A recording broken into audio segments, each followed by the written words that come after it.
ಗಣಿತ ಮರುಸಿಂಚನ ಅಭ್ಯಾಸ ಪುಸ್ತಕ ಮಾಲಿಕೆಯಲ್ಲಿ ಬೆಂಬಲಿತ ಹಂತದ ಪುನರ್ಮನನ ಹಾಳೆ 10ಕ್ಕೆ ಸಂಬಂಧಪಟ್ಟಂತೆ ನಾವು ಪರಿಹಾರಗಳನ್ನು ನೋಡುತ್ತಾ ಹೋಗೋಣ. ಪುನರ್ಮನನ ಹಾಳೆ 10 ಏನಿದೆ ಅಂತಂದರೆ 2 ಚರಾಕ್ಷರಗಳಿರುವ ರೇಖಾತ್ಮಕ ಸಮೀಕರಣಗಳು ಅಂತಕ್ಕಂಥದ್ದು. ಹಾಗಾಗಿ ದೈನಂದಿನ ಜೀವನದ ಸಂದರ್ಭಗಳನ್ನು ಸರಳ ಸಮೀಕರಣದ ರೂಪದಲ್ಲಿ ಪ್ರತಿನಿಧಿಸುವುದು ಮತ್ತು ಪರಿಹರಿಸುವುದು ಅಂತಕ್ಕಂಥದ್ದು ಇದು ಕಲಿಕಾ ಫಲವಾಗಿದೆ.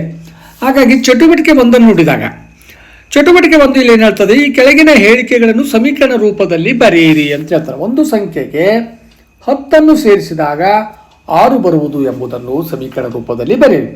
ಆ ಒಂದು ಸಂಖ್ಯೆ ನಮಗೆ x ಆಗಿರಲಿ ಅಂತ ತಿಳಿದುಕೊಂಡು ಅದಕ್ಕೆ 10 ಸೇರಿಸಿದಾಗ x ಪ್ಲಸ್ 10 ಸಮನಾಗಿದೆ 6 ಅಂತಕ್ಕಂಥದ್ದು ಸಮೀಕರಣವಾಗಿದೆ ಎಂದು ನಾವು ಹೇಳ್ಬೋದು.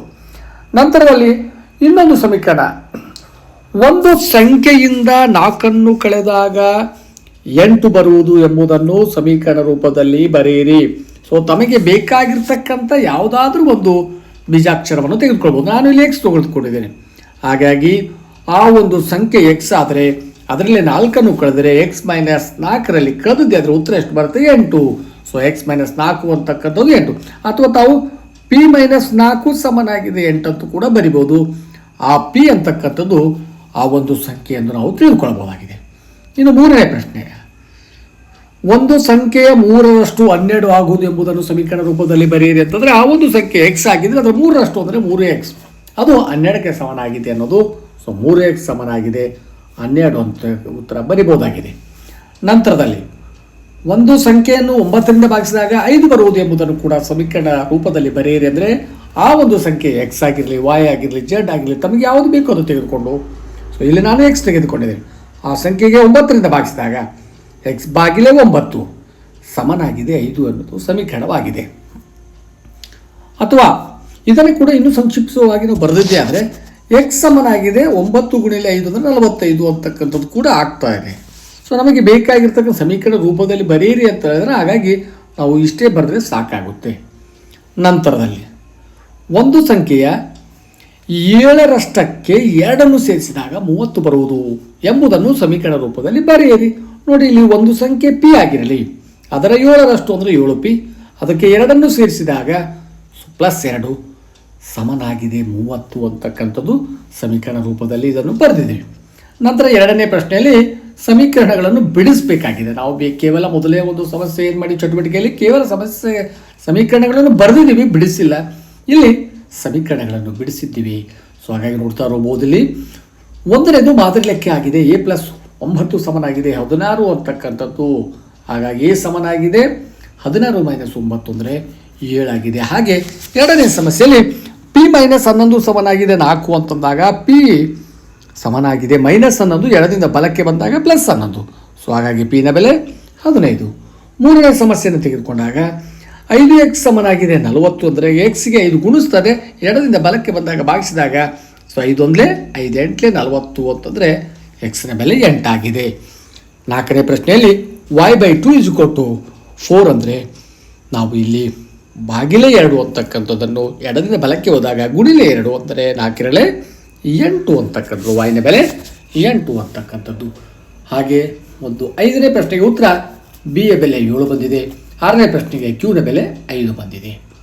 ನಂತರದಲ್ಲಿ 3ನೇ ಪ್ರಶ್ನೆ, ಈ ಕೆಳಗಿನ ಹೇಳಿಕೆ ರೂಪದ ಸಮೀಕರಣಗಳನ್ನು ಬಿಡಿಸಿ. ಒಂದು ಮಾದರಿ ಲೆಕ್ಕವನ್ನು ಕೊಟ್ಟಿದ್ದಾನೆ, ಮಾದರಿ ಲೆಕ್ಕ ನೋಡ್ತಾ ಇರಬಹುದು. ಇದು 3ನೇದಲ್ಲಿ ಬಂದಿದ್ದು, ಒಂದು ಸಂಖ್ಯೆಗೆ 10 ಸೇರಿಸಿದಾಗ 6 ಬರುವುದು ಎಂಬುದನ್ನು ಸಮೀಕರಣ ರೂಪದಲ್ಲಿ ಬಿಡಿಸಿ. ಸಮೀಕರಣ ರೂಪ ಬರಿಬೇಕು. ಮೊದಲಿಗೆ ಆ ಒಂದು ಸಂಖ್ಯೆ x ಆದರೆ ಅದಕ್ಕೆ 10 ಸೇರಿಸಿದರೆ 6 ಬರುವುದು ಅಂತಕ್ಕಂಥದ್ದು.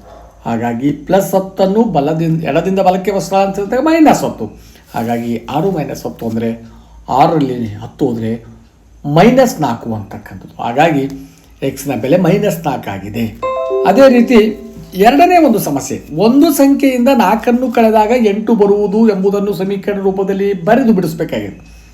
ಆ ಒಂದು ಸಂಖ್ಯೆ x ಆದರೆ ಅದರಲ್ಲಿ 4 ಕಳೆದರೆ ಅದು 8ಕ್ಕೆ ಸಮನಾಗುತ್ತದೆ. ಅಂದರೆ x - 8 ಸಮನಾಗಿದೆ, x - 4 ಸಮನಾಗಿದೆ 8, -4 ಎಡದಿಂದ ಬಲಕ್ಕೆ ಸ್ಥಳಾಂತರಿಸಿದಾಗ +4 ಆಗುತ್ತೆ.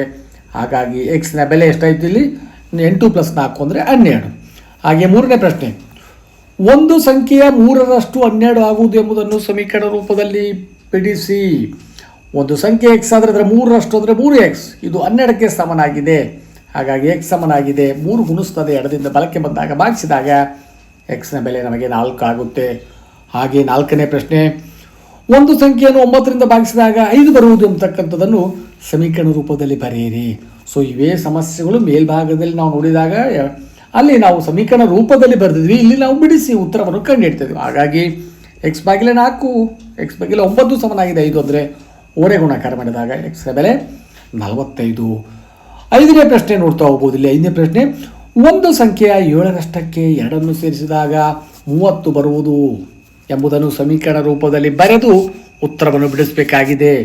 ಸೊ ಒಂದು ಸಂಖ್ಯೆ 7ರಷ್ಟು ಅಂದರೆ 7p, 2 ಸೇರಿಸಿದರೆ +2, ಇದು 30ಕ್ಕೆ ಸಮನಾಗುತ್ತೆ. ಅಂದರೆ 7p + 2 ಸಮನಾಗಿದೆ 30 ಅಂದಾಗ ನಾವು 7p ಸಮನಾಗಿದೆ +2 ಎಡದಿಂದ ಬಲಕ್ಕೆ ಸ್ಥಳಾಂತರಿಸಿದಾಗ -2 ಅಂದರೆ 28 ಆಯಿತು. 7p ಸಮನಾಗಿದೆ 28 ಅಂದರೆ p ಸಮನಾಗಿದೆ 28/7.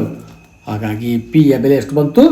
4 ಅಂತಕ್ಕಂಥದ್ದು ಉತ್ತರ ಬರ್ತದೆ. ಹಾಗಾಗಿ ವಿದ್ಯಾರ್ಥಿಗಳೇ, ಈ ಒಂದು ವಿಡಿಯೋದಲ್ಲಿ ನಾವು ಪುನರ್ಮನನ ಹಾಳೆ 10 ಬೆಂಬಲಿತ ಹಂತದ ಪುನರ್ಮನನ ಹಾಳೆ 10ಕ್ಕೆ ಸಂಬಂಧಪಟ್ಟಿರ್ತಕ್ಕಂಥ ಪರಿಹಾರಗಳನ್ನು ನೋಡಿದ್ದೇವೆ. ಮುಂದಿನ ವಿಡಿಯೋದಲ್ಲಿ ಮತ್ತೊಂದು ಪುನರ್ಮನನ ಹಾಳೆ ಭೇಟಿಯಾಗೋಣ.